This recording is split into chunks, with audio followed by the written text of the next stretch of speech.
하나님 말씀 봅니다. 하나님 말씀 창세기 26장 17절과 18절 두 절입니다. 창세기 26장 17절 18절 두 절입니다. 하나님 말씀이 이러합니다. 이삭이 그곳을 떠나 그랄 골짜기에 장막을 치고 거기 거류하며 그 아버지 아브라함 때 팠던 우물들을 다시 팠으니 이는 아브라함이 죽은 후에 블레셋 사람이 그 우물들을 메웠음이라. 이삭이 그 우물들의 이름을 그의 아버지가 부르던 이름으로 불렀더라. 아멘.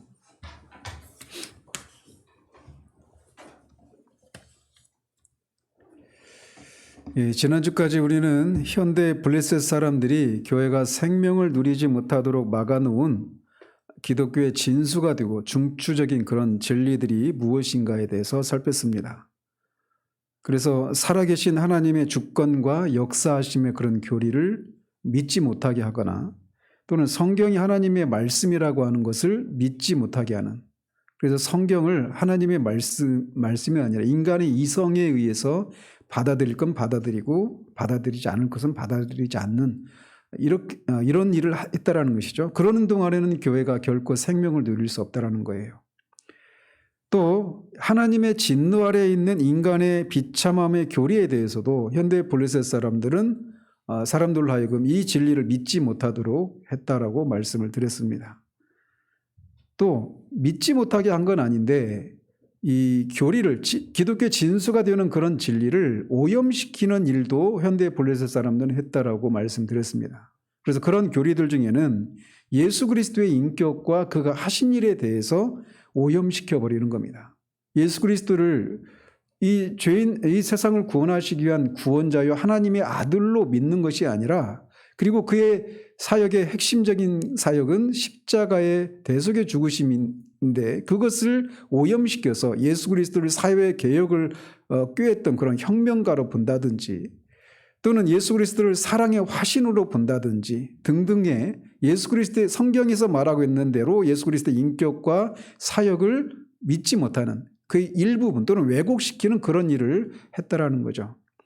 또 성령의 인격과 그의 사역에 대해서도 현대 블레셋 사람들은 그것을 오염시키는 일을 했습니다. 성령은 분명히 인격체이십니다.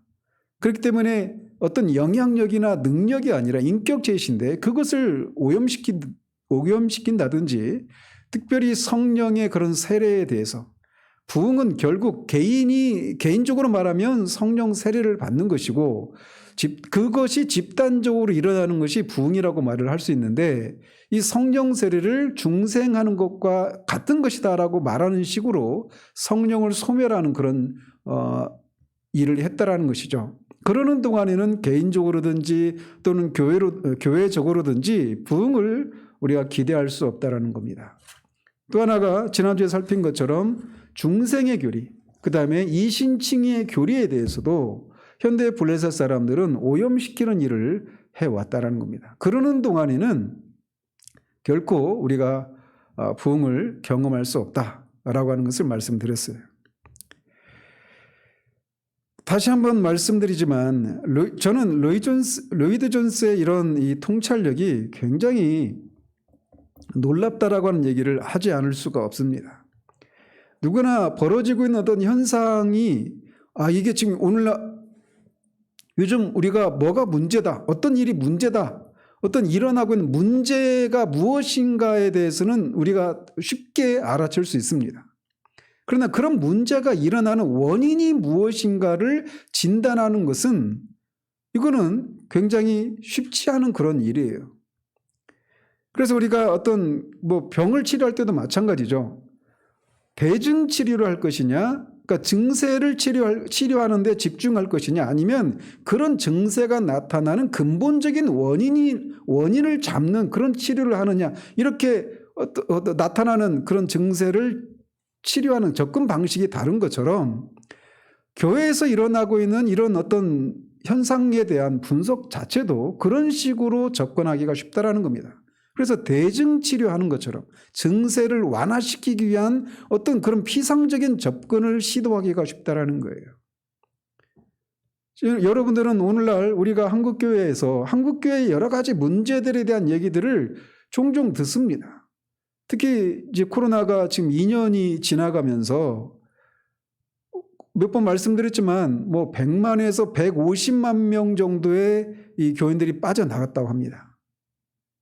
시찰에 저번 주도 시찰에 임원회가 있어서 참석을 했는데 거기도 규모가 있는 교회인데 한 20%, 30% 정도만 나온답니다. 교회 출석을.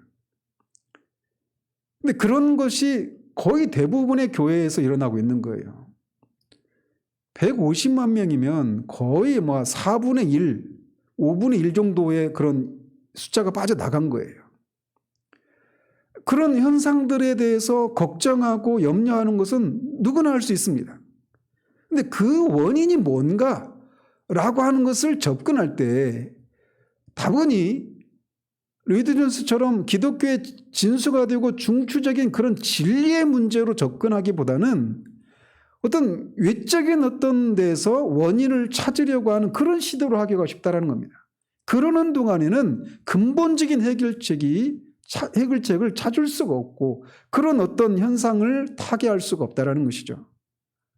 그래서 여러분들은 그런 얘기를 많이 들어요. 우리는 동성애가 교회를 넘어뜨리려고, 그 동성애를 통해서 교회를 넘어뜨리려고 한다든지, 또는 이슬람 세력이 급격히 확장되고 있다라고 하는 이런 문제들, 또는 공산주의 문제, 이런 것들이 한국 교회를 이렇게 어렵게 하고 교회를 무너뜨리려고 하는 그런 원인이다. 코로나가 원인이다. 이런 식으로 하는 얘기를 많이 들었을 것입니다. 그런데 로이드 존스를 보십시오. 로이드 존스가 살던 그 시대도, 이 설교를 하던 때가 1959년이에요. 1859년에 웨일즈라고 한 지역에 있었던 부흥을 기념해서 100주년을 기념해서 했던 일련의 강의가 이제 책으로 나온 겁니다. 그러니까 1959년에 이 설교를 했는데 그 당시 영국 사회는 이 1950년대 그 1947년에 그 미국의 트루먼이라고 하는 대통령이 소위 트루먼 독트린이라고 하는 것을 발표를 합니다. 그러면서 본격적으로 미국과 소련의 그런 냉전이 시작이 됩니다. 1947년을 그 트루먼 독트린이라고 불리는 그것을 통해서 냉전이 시작이 돼요. 그리고 몇 년 뒤에 미국 사회에서는 메카시라고 하는 상원 의원에 의해서 미국 사회는 나중에 이제 메카시즘이라고 불리는, 그리고 미국 정부 내에 200명이 넘는 그런 공산주의자들이 있다라고 하면서 이제 빨갱이 소탕 작업이 미국에서 대대적으로 벌어집니다. 그러면서 거기서 나오는 수많은 폐해들이 있었어요. 그래서 그 당시 미국 사회도 그렇고 유럽도 마찬가지입니다. 그래서 그때 그 냉전이 막 시작이 되고 이제 한 10여 년 지난 시점이니까 영국 사회 마찬가지로 그 당시에도 온전히 공산주의가 이 영국 사회 또는 미국 사회 이런 큰 위협이다. 그리고 그 마찬가지로 교회도 거기에 동조를 하면서 온통 로이드 존스 목사님 그 당시에 공산주의가 기독교의 가장 큰 위협이다라고 하는 그런 설교들이 대부분이었습니다. 그런데 에베소서 강해에서도 제가 말씀을 드렸지만 로이드 존스는 에베소서 강의를 하면서 그런 얘기들을, 정치에 관한 얘기들을 설교에서 다루지를 않았습니다. 제가 그 에베소서 강의에서도 그 문제를 한번 다룬 적이 있으니까 한번 꼭 들어보시기를 바라요. 그런데 제가 말씀드리고 싶은 건 로이드 존스가 살았던 그 당시에도 공산주의는 그런 실제적인 위협이었습니다. 또 이 동성애 문제도 마찬가지였어요. 그런데 로이드 존스는 그것이 교회의 어떤 교회가 생명을 누리지 못하도록 하는 그런 근본적인 위협이다라고 접근을 하지 않는 거예요. 그는 진리의 문제로 접근을 합니다. 마찬가지로 코로나로 인해서 100만 명이 넘는 사람들이 그냥 썰물처럼 빠져나갔고 코로나가 종식돼도 그 사람들 중에 상당 부분은 돌아오지 않을 것이다. 이런 진단을 내려요. 그런 걸 통해서 우리는 근본적인 접근할 필요가 있다는 겁니다. 온라인 예배 때문에 그렇다. 그래서 오프라인으로 현장 예배를 드리면 다시 돌아올 것이다. 저는 그런 일이 안 일어날 거라고 봐요. 우리는 접근을 달리 해야죠. 왜 그렇게 그 수많은 사람들이 코로나라고 하는 이 현대미문의 이 팬데믹 현상을 인해서 그냥 그렇게 썰물처럼 빠져나갔을까? 그들을 붙들고 있었던 것이 무엇이었을까? 과연 그들 중에 얼마나 많은 사람들이 진짜 거듭난 사람들이었을까? 이런 진리 문제로 근본적이고 중추가 되는 이런 진리의 문제로 접근을 하지 않는 한 그런 현상을 타개하는 것은 요연하다라는 것입니다.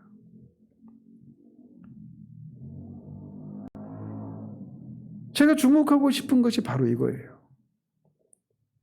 그런데 지금까지는 이렇게 오늘날 현대 교회가 기독교의 중추적이고 근본적인 교리들을 부인하거나 소홀히 해왔기 때문에 교회가 영적인 생명을 누리지 못한다, 이렇게 하는 문제를 다뤘어요. 그런데 한번 보십시오. 이렇게 기독교의 진수가 되고 중추가 되는 진리들을 부인하는 것 또는 소홀히 하는 것은 사실상 그들 중에는 대부분 자유주의나 또는 어떤 이단이나 이런 사람들이니까 기독교의 진수가 되는 교리를 믿지 않는 거죠. 예수님이 사회의 어떤 혁명가다, 사랑의 화신이다, 그런 요소가 없는 건 아닙니다.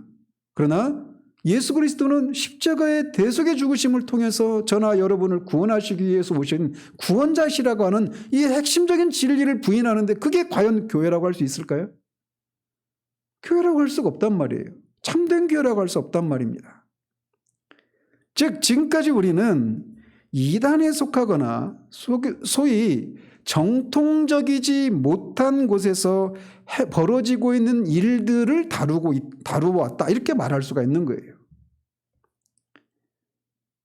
따라서 지금까지는 이렇게 정통적이지 못한 사람들로 인해서 초래된 현대교회의 위기에 대해서 살펴온 것입니다. 근데 이제부터는 오늘부터 몇 주에 걸쳐서 지금까지 살펴본 것처럼 기독교의 진수가 되고 중추적인 핵심적인 근본적인 그런 진리들을 부인하지 않고 그대로 믿고 있어요. 그래서 소위 정통입니다. 정통적인 교리를 믿고 있는 정통교회에 속해 있어요. 그럼에도 불구하고 여전히 생명력을 띠지 못하는 그런 문제가 왜 발생하는지, 이 문제를 접근하려고 하는 겁니다. 이것은 거듭 말씀드리지만 부흥은 개인적인 측면에서 말을 하자면 개인적으로 성령 세례를 경험하는 거예요.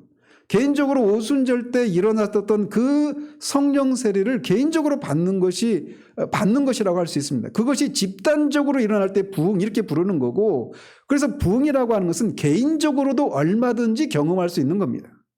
집단적으로 그런 일이 안 일어나도 개인적으로는 얼마든지 그런 일이 일어날 수 있어요. 따라서 지금 살피려고 하는 것처럼 내가 개인적으로 성경이 말하는 대로 정통적인 그런 교리를 믿습니다. 그래서 정통 교인이에요. 정통을 믿는 정통 그리스도인입니다. 또 교회일 수도 있어요. 그럼에도 불구하고 왜 성경에 나오는 또는 교회 역사 가운데 부흥의 시대 때 나타났었던, 제가 영적인 거인들이 살았던 그런 시대라고 제가 표현했던 그 시대의 성도들이 또는 교회가 누렸던 그런 생명의 풍성함들을, 그런 능력을 경험하지 못할까? 이 문제를 다루려고 하는 겁니다. 그래서 정통이긴 한데 무엇인가 부족한 거예요.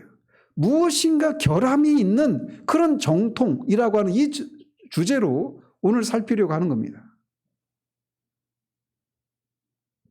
여러분은 혹시 그런 얘기를 들어보신 적이 있습니까? 전체는 단순한 부분합이 아니다, 이런 말이에요.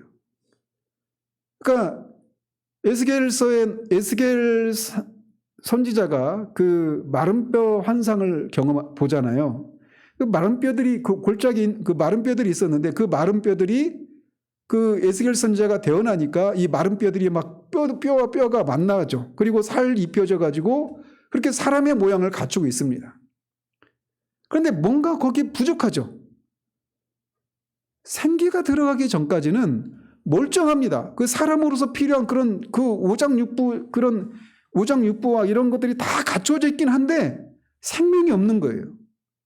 그런 것처럼 그 사람의 몸을 구성하는 그런 모든 부분들은 다 있어서 전체를 이루고 있긴 한데 뭔가 결정적으로 생명이 없는 겁니다. 그런 걸 표현할 때 전체는 단순한 부분의 합이 아니다, 이렇게 표현하는 거예요. 마찬가지로 이건 일상의 생활에도 적용할 수 있는 거죠. 남녀가 있습니다. 결혼해서 부부가 사는데 아내가 남편을 위해서 자신의 역할들을 서로를 섬기기 위해서 무엇인가를 다 합니다. 뭐 빨래도 하고 돈도 벌고 뭐 집안 청소도 하고 모든 일을 하는데 뭔가가 부족한 게 있을 수 있잖아요. 부모 자식 간에도 마찬가지예요. 부모는 자식에게 내가 너한테 뭘 안 해준 게 있느냐 이렇게 말을 해요. 근데 자식은 부모한테 나한테 해준 게 뭐예요? 이렇게 하는 그런 관계가 있을 수 있잖아요. 그렇게 말할 때 부모가 자식에게, 자식이 부모에게 해야 될 것들을 실제로 안 했기 때문에 그런 말을 듣는 것은 아닐 수 있어요. 그렇잖아요. 할 거를, 의무들을 부모로서 또는 자식으로서 할 건 다 했습니다. 그런데 뭔가가 빠져 있는 거예요.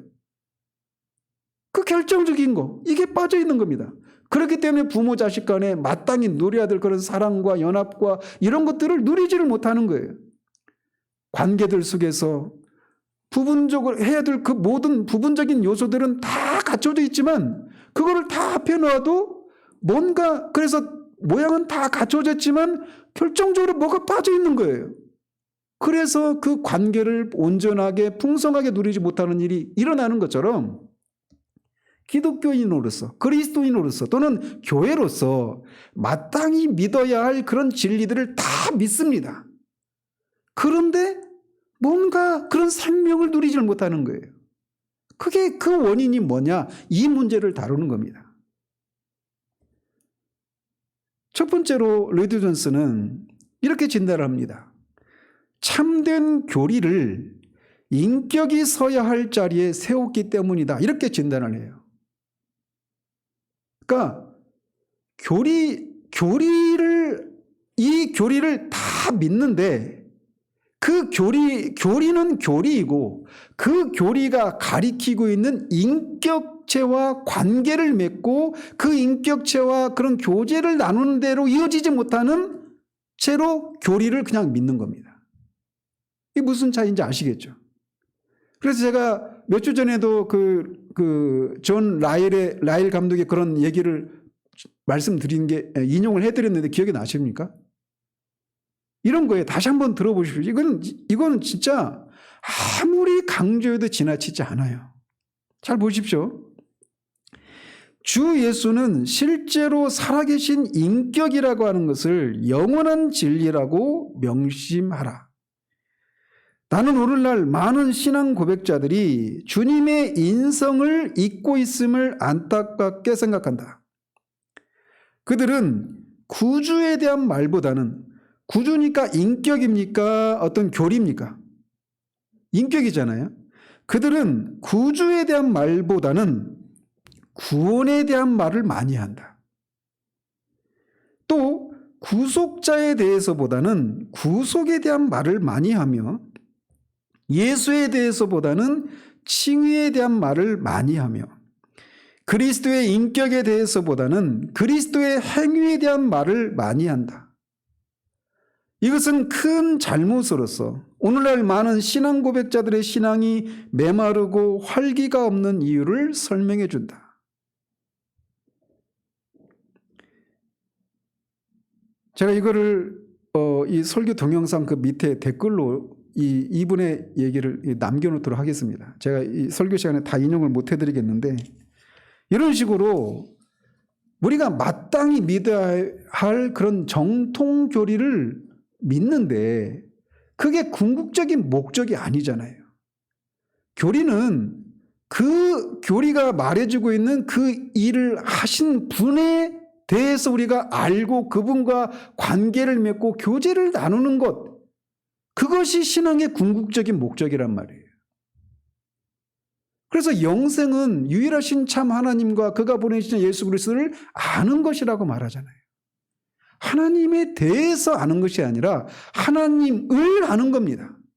예수 그리스도에 대해서 아는 것이 아니라 예수 그리스도를 아는 거예요. 그분과 살아계신 인격체이시니까 그분과 우리가 알고 교제를 나눌 수 있단 말이에요. 그래서 정통적인데 죽어 있을 수 있다는 겁니다. 그 이유가 뭐냐?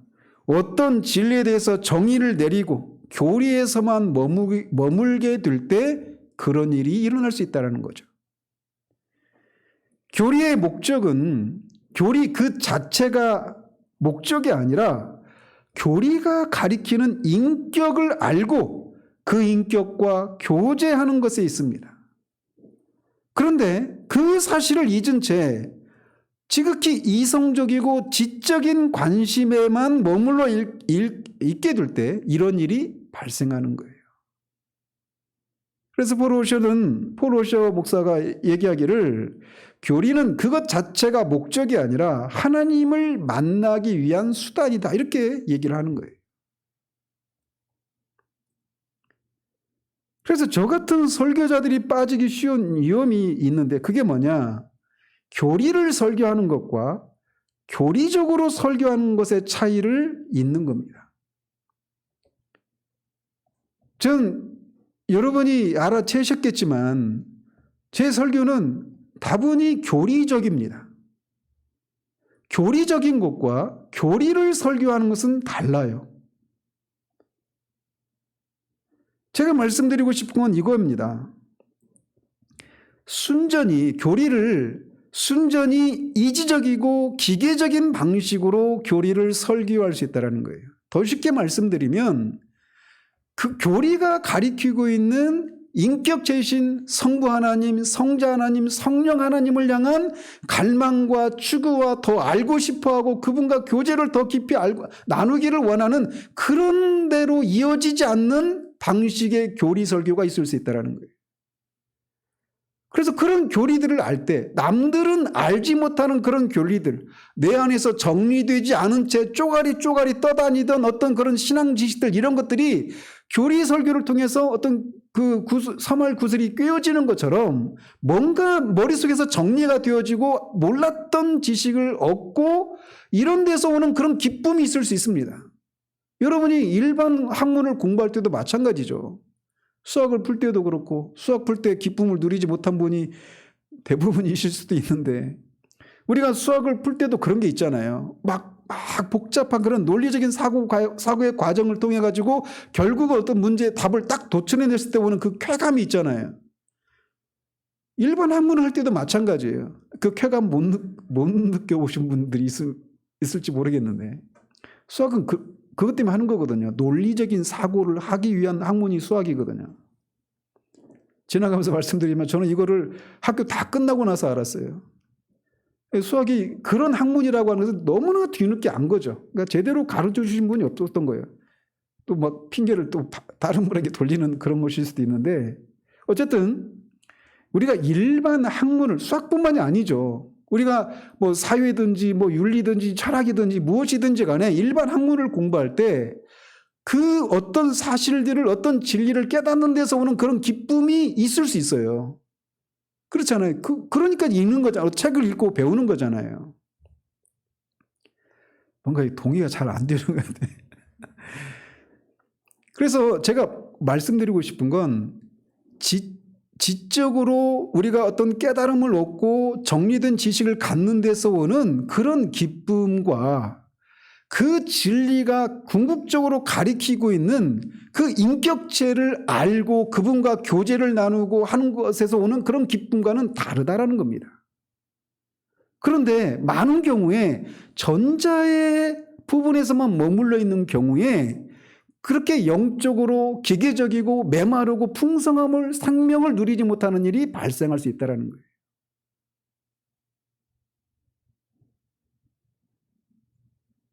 그래서 굉장히 논리적이고 조직적인 방식으로 정통교리를 설교할 수 있습니다. 저는 오늘날 이런 설교도 그렇게 많이 듣지 못하는 시대라고 저는 생각해요, 개인적으로. 그런데 그런 설교라도, 그런 설교가 삼위 하나님을 향한 경배와 찬양과 사랑과 그분을 더 알고 그분과 더 깊고 순전한 교제를 나누고 싶은 갈망으로 이어지지 않는다라면 그것은 잘못된 방식으로 진리를 접근하고 있는 거예요. 이런 것 때문에 정통교리를 믿고 있음에도 불구하고 그 영혼이 메마른 결정적인 이유라는 거죠. 저는 개인적인 자리에서도 여러 번 말씀드렸지만 소위 개혁주의라고 자처하는 그런 그룹들, 그분들이 다 그런 건 아닌데 그런 분들에게서 이런 경향성들을 봅니다. 그래서 우리는 라일이 경고했던 것을 늘 기억해야 돼요. 그렇다고 해서 이렇게 교리를 지적으로 아는 데서만 머무르면 영혼이 메마르니까 교리를 알면 안 되겠구나. 이렇게 하면 안 되죠. 교리를 제대로 알아야죠. 따라서 우리가 이 지점에 머물러 있는 한 우리는 정통이면서도 그리스도인의 충만한 생명을 누리는 일을 기대할 수가 없다는 겁니다. 루디 존스는 실질상 이렇게 결함이 있는 정통은 이단만큼 나쁘다고 말을 합니다.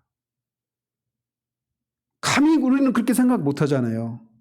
어떻게 결함 있는 정통이 이단만큼 나쁘다고 할 수 있느냐.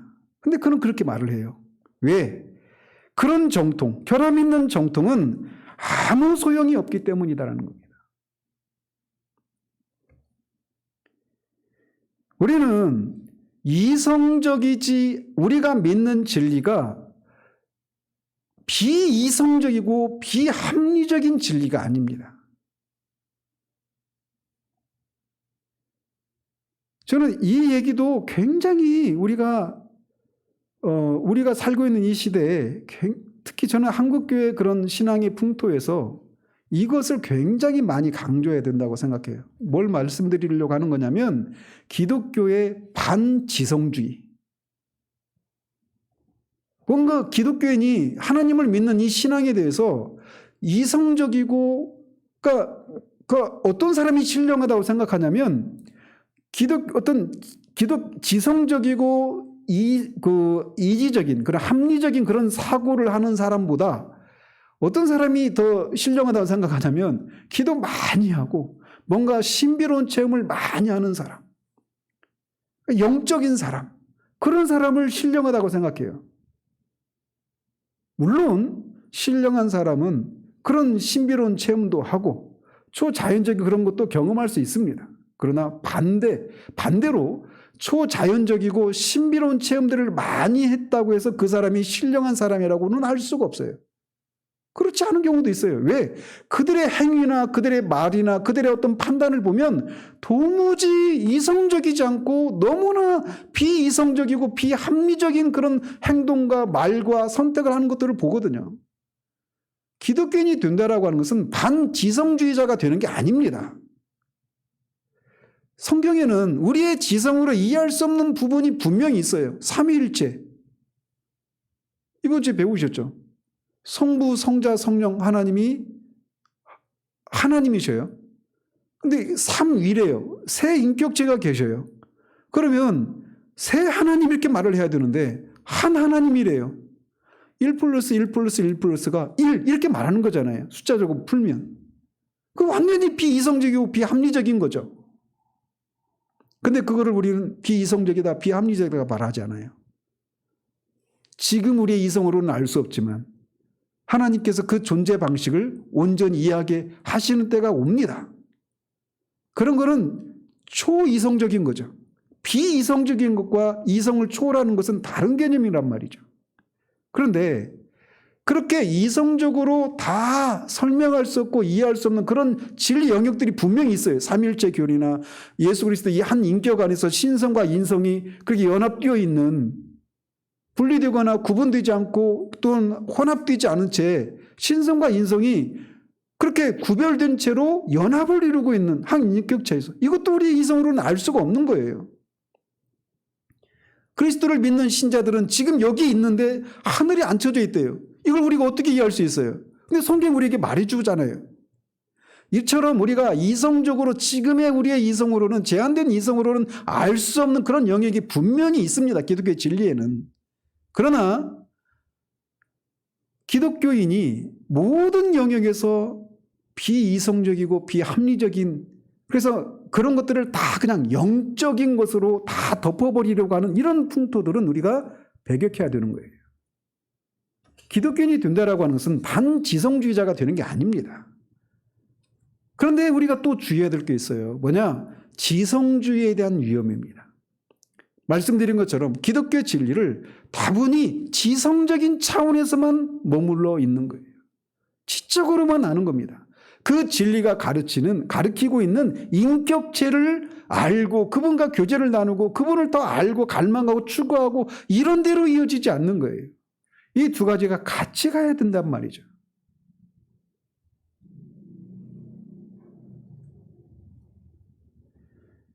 이런 방식으로 하나님을 지적으로 하나님을 경배하고 사랑하고 추구하고 갈망하고 이런 방식으로 하나님을 알아야 되는데 그런 방식이 아니라 하나님을 지적으로 아는 존재가 있죠. 누구예요? 사탄이에요, 사탄. 하나님이 한 분이신 줄 아느냐? 잘 아는도다. 귀신도 믿고 떤다라고 말을 해요. 사탄은 우리보다 하나님의 삼위 하나님이 어떤 분이신지를 지적으로는 우리보다 훨씬 더 많이 알 겁니다. 그러나 사탄은 결코 하나님을 사랑하고 추구하고 갈망하고 이러지 않아요. 대적하죠. 마찬가지로 우리가 사탄이 아는 방식대로 하나님에 대해서 인격체이신 삼위 하나님에 대해서 지적으로만 알고 머물러 있는 것은 사탄이 하나님을 아는 것과 별반 다르지 않다라는 거예요. 실용적인 측면에서 말이죠. 그런데 많은 경우에 다른 사람들은 알지 못하는 이런 진리들을 내가 많이 알고 있고 그런 것을 깨닫는 데서 오는 그런 지적인 만족, 이런 즐거움, 기쁨을 그 진리가 가리키고 있는 하나님, 예수 그리스도, 성령 하나님, 이 삼위 하나님과의 그런 인격적인 관계를 누리는 데서 오는 기쁨과 착각하고 있다는 겁니다. 그래서 다분히 정통적인 진리를 믿고 있음에도 불구하고 영혼이 메마른 거예요. 우리가 예배드리는 것은 바로 그 인격체이신 하나님을 여기서 만나고 말씀을 통해서 찬양할 때 기도할 때 그 하나님을 만나고 그분을 높이고 즐거워하고 그분으로부터 위로를 받기도 하고 또는 책망을 받기도 하고 경고를 받기도 하고 그런 하나님을 만나기 위해서 그 하나님을 예배하기 위해서 이곳에 모이는 것 아니겠습니까? 모일 때뿐만 아니라 흩어진 자리에서도 그 하나님과 동행하고 그 하나님을 알고 누리기 위해서 우리가 신앙생활 하는 거예요. 신앙의 궁극은 그것입니다. 그런데 인격체를 아는 방식으로 진리를 알지 못한 채 정통적인 진리를 그렇게 지적인 방식으로만 아는 그러는 동안에는 정통임에도 불구하고 영혼이 메마르다라는 겁니다.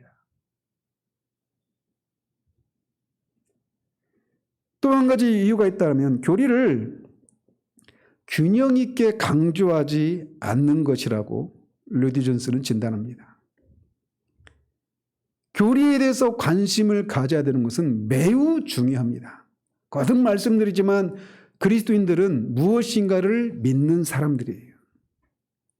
그렇기 때문에 교리에 대해서 관심이 없다라고 하는 것은 그 사람은 그리스도인이 아닐 가망성이 많습니다.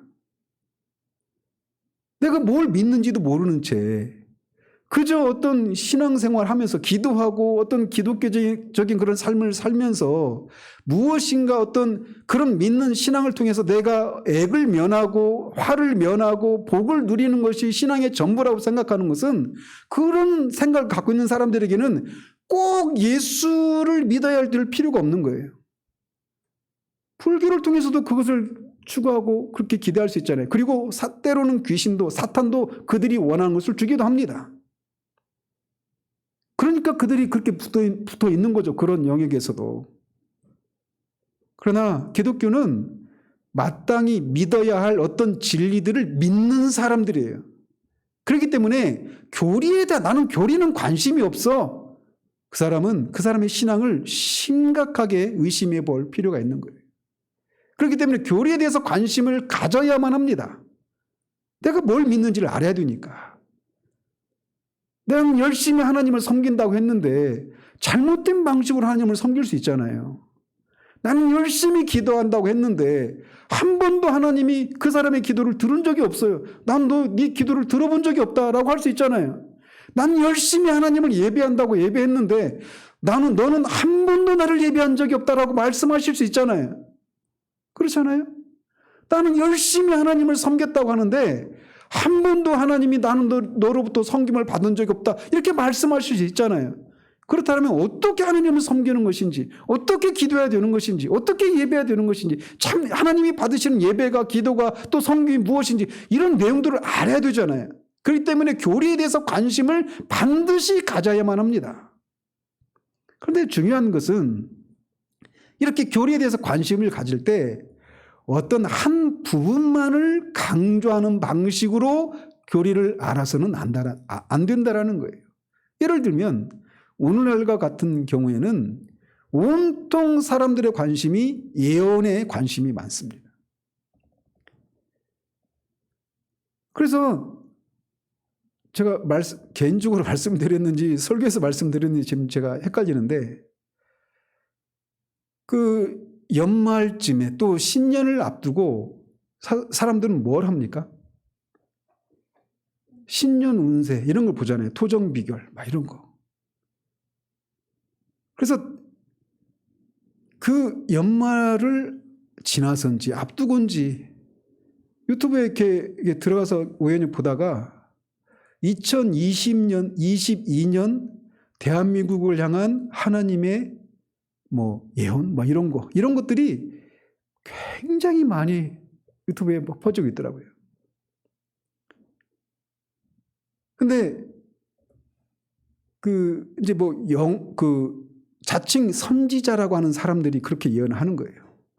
근데 영어로 이제 미국에 있는 선지자들 이런 사람들 영상을 막 그렇게 번역해가지고 올려놨더라고요. 제가 댓글을 달았어요. 이분이 말하는 일들이 대한민국에 일어나기를 바랍니다. 저도 소망합니다. 그런데 영어로 말한다고 해서 무당이 설교자가 되는 건 아닙니다. 저는 무당이나 이런 게 어떤 구분이 잘 안 돼요. 제가 말씀드리고 싶은 건 시대가 하도 수상한 시대니까 코로나로 인해서 각종 음모론과 또는 주님의 그런 재림이 얼마 안 남았다라고 하는 거짓된 종말론이 넘쳐나고 있잖아요. 그리고 하나님이 나한테 꿈을 통해서 말씀해 주셨다. 이런 사람들 다 거짓 선지자들입니다. 그런 사람들에 속으면 안 돼요. 하나님은 소위 그런 사람들을 직통 계시를 받는 사람이라고 하거든요. 직통 계시. 직통 계시 없습니다. 하나님이 꿈을 통해서 또는 환상 중에 기도 가운데 하나님이 나한테 말씀해 주셨다. 그런 사람들은 일단 의심하고 들어가십시오. 절대적으로 직통 계시는 없습니다. 계시는 완성됐어요. 성경의 완성과 함께 계시는 끝난 거예요. 다만 계시된 말씀을 성령께서 조명해 주시고 깨닫게 해주시고 그 말씀을 통해 우리를 인도하실 뿐입니다. 그런데 소위 신사도 운동이라고 하는 것이 1960년대인지 아무튼 그게 존 윈버라고 하는 피터 와그너라고 하는 이런 사람들에 의해서 미국에서 일어났어요. 그러면서 그 수많은 선지자들, 사도들이 다시 일어났습니다. 그래서 그 사람들을 신사도라고 하잖아요. 새로운 사도. 사도들이 다 죽고 끝났잖아요. 사도들은 더 이상 없잖아요. 그런데 하나님이 마지막 때 마지막 추수를 앞두고 새로운 사도들, 선지자들을 일으키셨다라고 말하면서 그들이 어떤 꿈이나 예언을 통해 가지고 어떤 계시를 통해서 하나님이 자신에게 어떤 사도들과 같은 그런 권세를 주셨다. 그러면서 그런 하나님과 그런 소통을 하고 직접적인 소통을 하면서 하나님으로부터 자신이 어떤 메시지를 받았다라고 말하면서 그런 사람들이 우죽순처럼 전 세계적으로 일어났습니다. 그런 그룹들을 신사도라고 해요. 신사도 운동하는 사람들. 신사도주의자들. 그런 사람들이 한국교회도 정말 많습니다. 그래서 그들의 관심은 뭐냐면 온통 예언에만 관심이 있어요. 그래서 세상에서 일어나고 있는 어떤 일들을 사건을 보면서 이것은 요한계시록의 어떤 사건과 어떤 예언과 맞아떨어지는 것이다. 이런 것에 온통 관심이 많습니다. 그래서 온통 예언에만 관심을 두고 있어요. 또 어떤 사람들은 방언의 문제에만 집착하고 있는 사람들이 있습니다. 그래서 온통 방언이 거짓 방언, 참된 방언, 사탄 방언, 막 방언이 그런 종류들, 방언이 얼마나 그런 능력이 있는 것인지 그냥 그들의 말을 들어보면 방언이면 방언을 받으면 그냥 만사형통이에요. 천하무적입니다. 그런 식으로 방언에만 온통 관심을 두고 있는 사람들이 있어요. 또는 신유의 은사. 그래서 그런 있잖아요. 헤브니 터치 이런 그 손기철 장로가 하는 모르십니까? 관심 없으시기를 바라요. 안 봐도 됩니다. 근데 거기에 사람들이 엄청 몰려갑니다. 예언의 문제, 방언의 문제, 신유의 문제, 온통 이런 거. 또는 장로의 정치 제도에 대해서. 여러분들 그런 거 별로 관심 없잖아요. 그런데 엄밀한 개혁주의를 표방하는 교회들에서는 이게 굉장히 중요합니다. 직분 제도에 대해서. 그게 아니면 개혁주의 아니고 개혁주의고 그거를 나누는 어떤 기준점이 되어 있어요. 또는 침례의 방식으로 세례를 줘야 되는지 아닌지.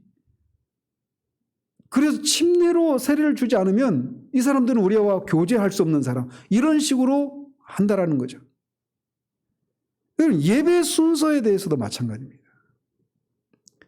그래서 다양한 방식으로 우리가 마땅히 믿어야 될 그런 진리들을 제외하고 그런 마땅히 기독교의 진수가 되는 중추적인 그런 진리가 아닌 그런 영역에서 좀 어려운 말로 아디아포라라고 하는데 어떤 이렇게도 볼 수 있고 저렇게도 볼 수 있는 그런 영역이 있잖아요.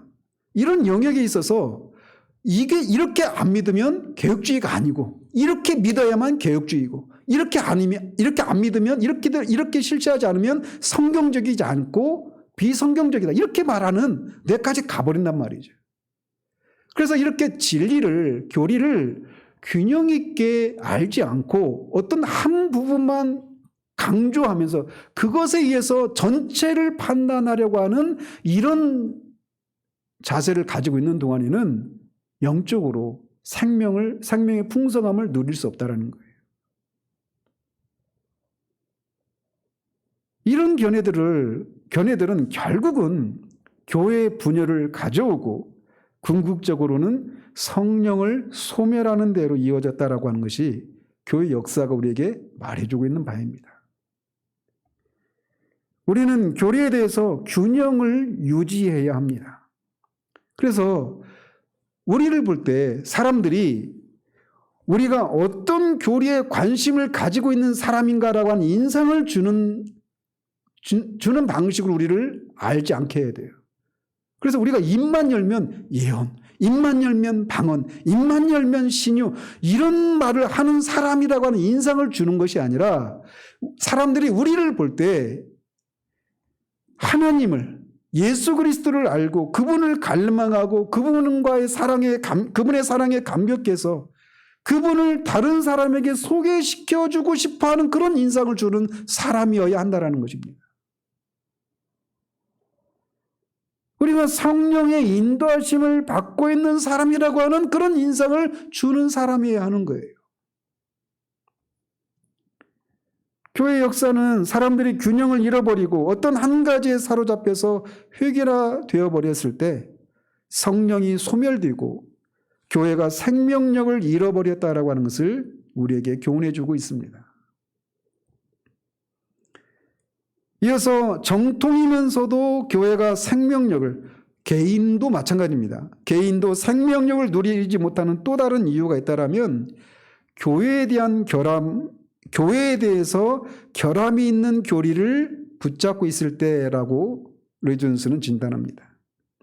그러니까 교회에 대해서 잘못된 그런 생각을 가지고 있을 때 거기에는, 그런 교회에는 또는 그런 개인에게는 부흥이 임하지 않는다라는 거예요.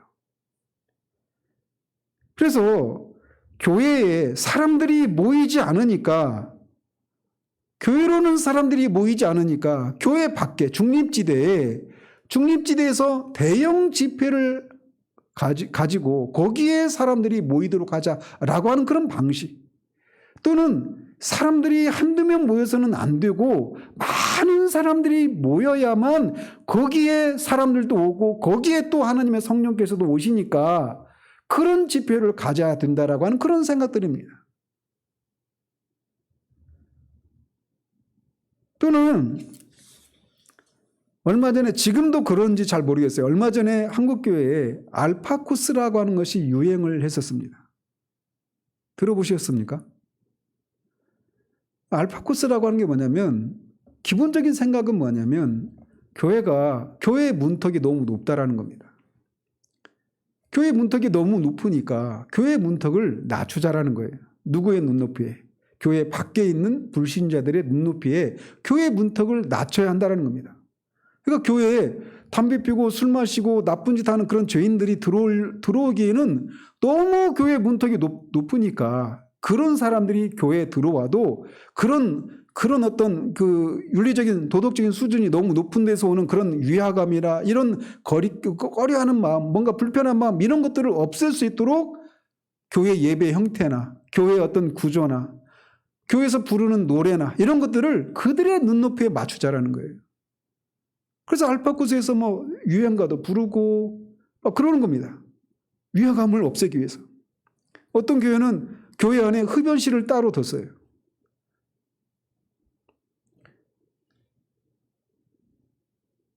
제가 더 심한 말을 하고 싶은데 제가 참습니다. 그렇게 할 것 같으면 세상에서 버리고 있는 나이트클럽도 꾸리고 다 해야죠. 근데 사실 예배에 그런 요소들이 막 들어와 있어요. 사실.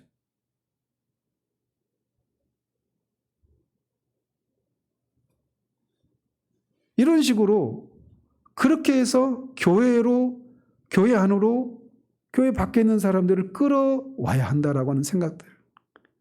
그런 생각들의 뿌리에는 뭐가 들어있냐면 교회라고 하는 것이 무엇인가를 바르게 알고 있지 못하고 있다는 겁니다.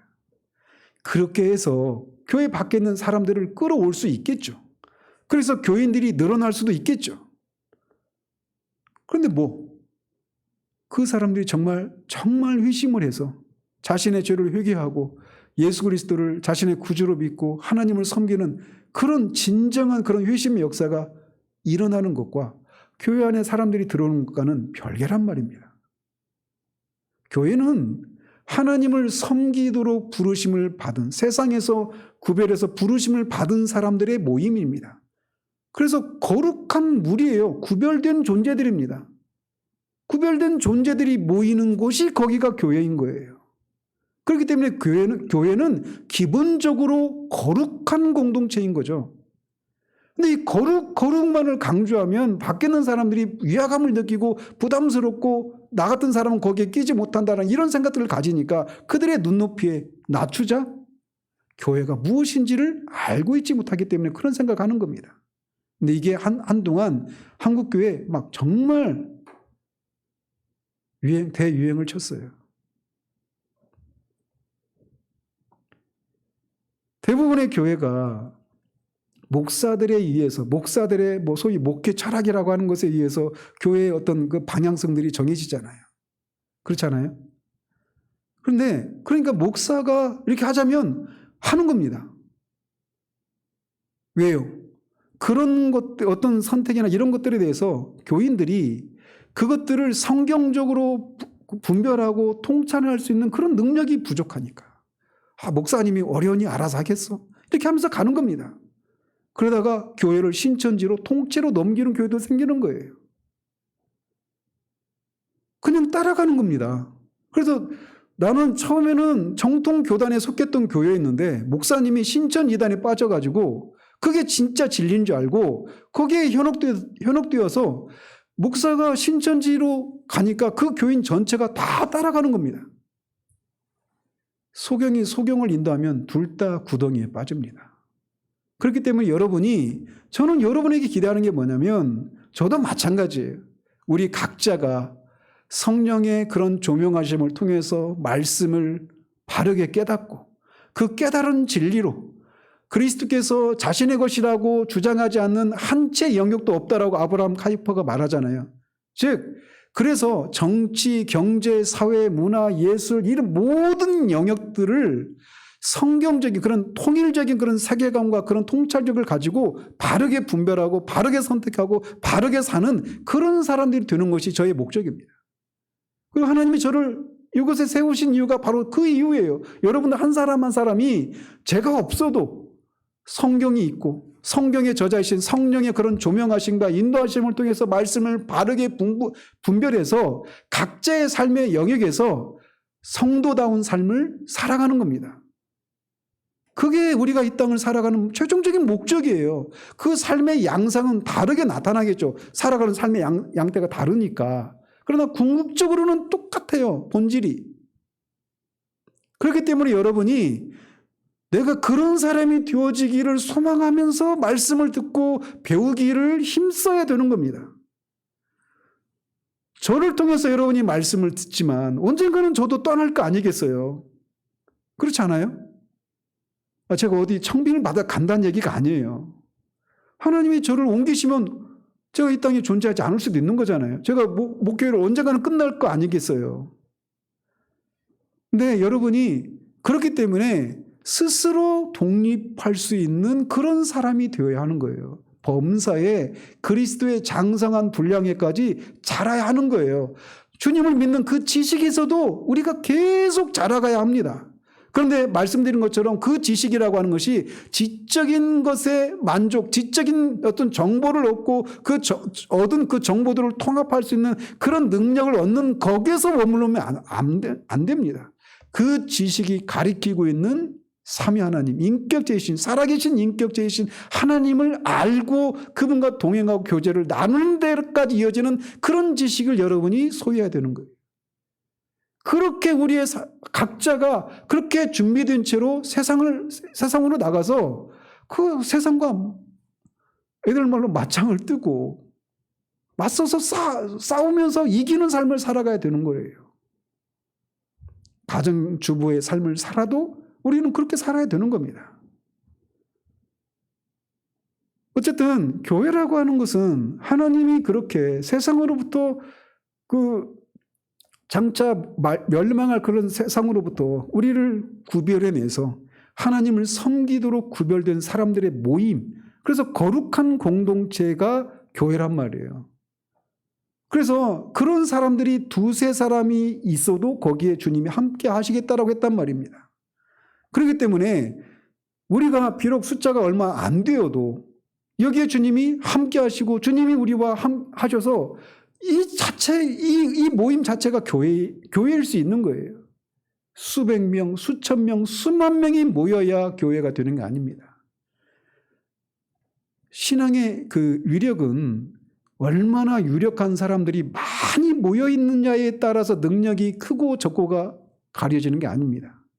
거기에 살아계신 하나님이 임재 계시느냐, 그렇지 않느냐에 의해서 능력의 크고 작음이 나타나는 거예요. 그렇지 않아요?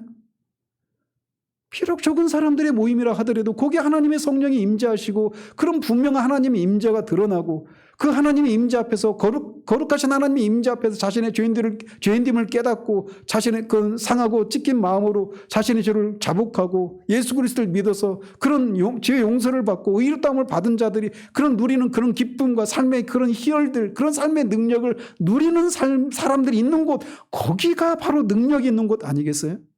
비록 거기에서 병자도 있고 병 고치는 일이 안 일어나도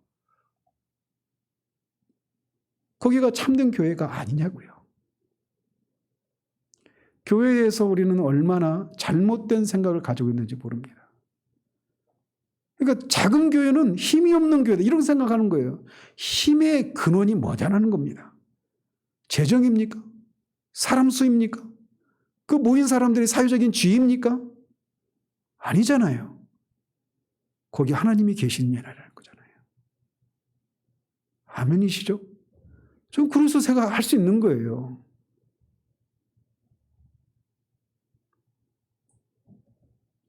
이처럼 교회에 대해서 잘못된 생각을 가지고 있는 교회론이 잘못된 그곳에는 부흥이 일어나지 않습니다.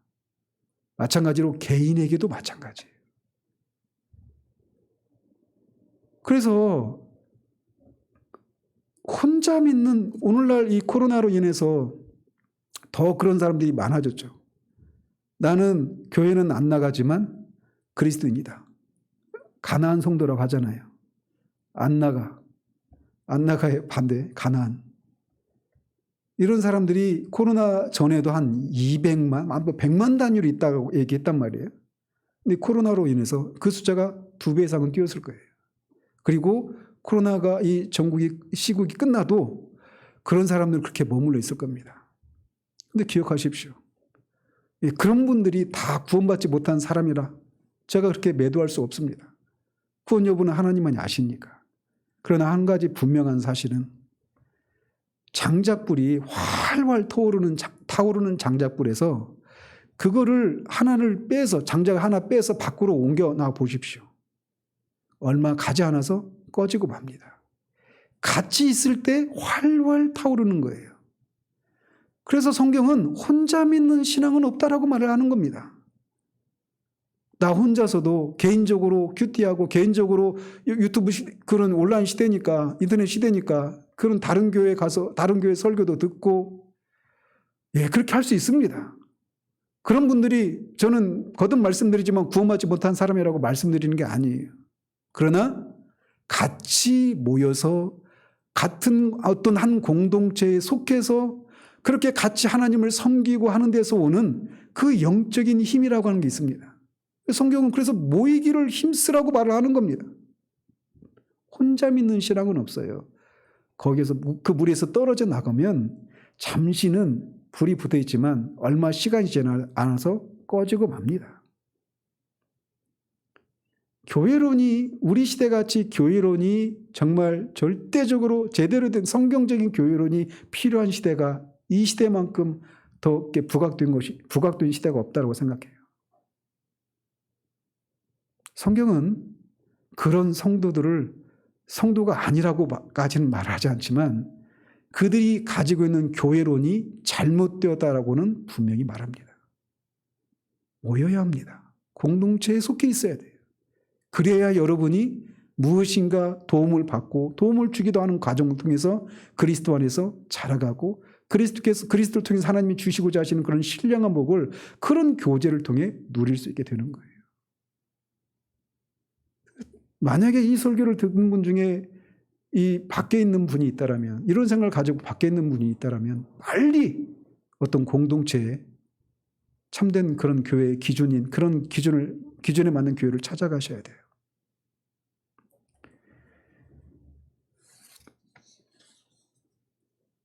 또 다 못했습니다. 어쨌든 정통임에도 불구하고 우리가 잘못된 방식으로 그 정통교리를 믿고 있을 때 영적인 생명을 누리지 못하는 겁니다. 그러므로 우리가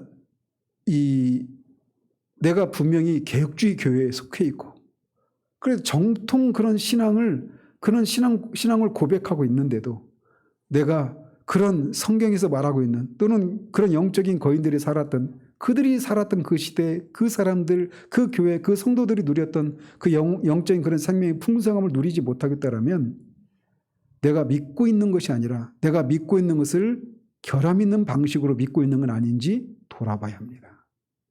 그 오물이 제거되기 전까지는 개인적으로든지 교회적으로든지 부흥을 경험할 수가 없어요. 우리에게 우리가 믿고 있는 것을 바른 방식으로 믿고 있는지 볼 수 있는 통찰력들을 하나님이 주셔서 그 오물들을 제거하고 하나님이 주시는 그런 참된 생명을 힘써 누리는 그런 일들이 있기를 바랍니다. 기도하겠습니다. 하나님 아버지, 우리가 마땅히 믿어야 할 그런 진리를, 정통 교리를 믿고 있음에도 불구하고 객관적으로 정직하게 우리 자신을 판단할 때 사도행전에 나오는, 또 서신서에 등장하는, 또 그 사도행전의 그 오순절의 재현이라고 할 수 있는 그 부흥의 시대 때 누렸던 교회와 그 성도들의 그 영적인 풍요로움과 그 영적인 능력을 우리가 누리고 있지 못하다라면 내가 잘못된 방식으로 결함이 있는 그런 정통을 믿고 있는 건 아닌지 돌아볼 수 있는 은혜를 허락해 주시기를 소원합니다. 그래서 그 우물들을 내가 잘못된 그런 것을 잘못된 방식으로 믿고 있다라고 하는 것을 정직하게 인정하고 그 우물들을 제거하여 그 우물들 밑에 여전히 흐르고 있는 그 샘물처럼 그리스도 안에서 하나님이 주시고자 하시는 그런 영적인 신령한 복을, 그런 생명을 힘써 누리는 그런 사람, 그런 교회 될 수 있도록 하나님 도우시기를 원합니다. 예수 그리스도 이름으로 기도합니다. 아멘.